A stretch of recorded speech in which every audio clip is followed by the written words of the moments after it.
राधा राधा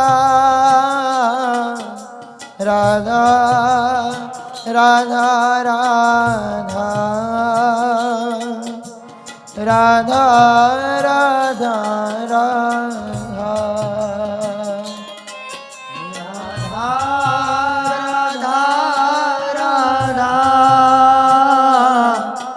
राधा राधा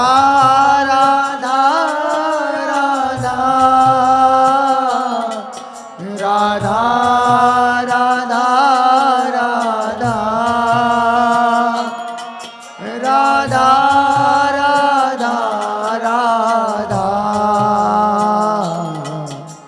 राधा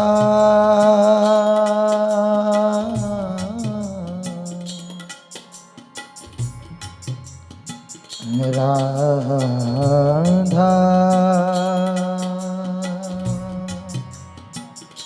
राधा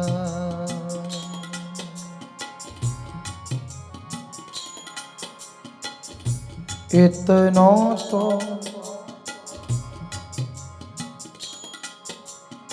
कबहू हसीने हो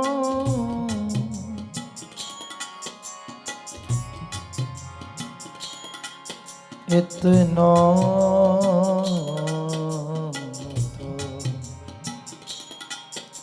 कबहू हसीने हो सुनहु कृपालु किशोरी राधे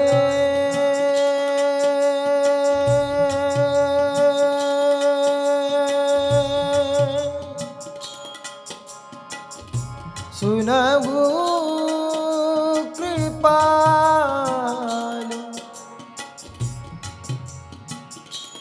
किशोरी राधे राधे राधे राधे राधे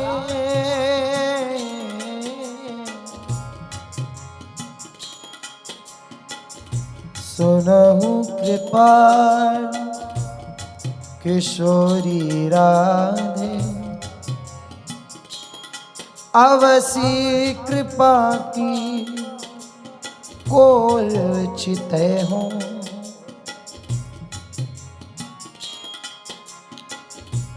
इतना तो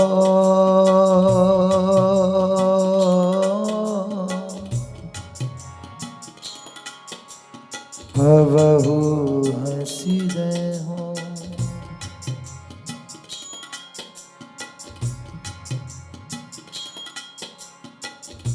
तुम मोही मिलो मिलो ना बहुत सुंदर। मुको ढूंढत तो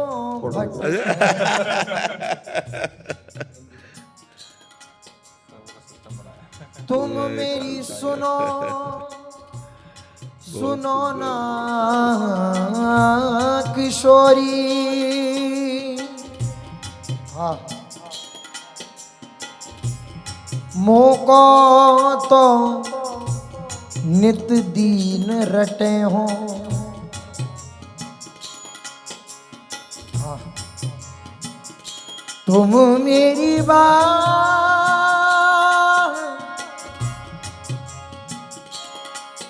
मेरी बात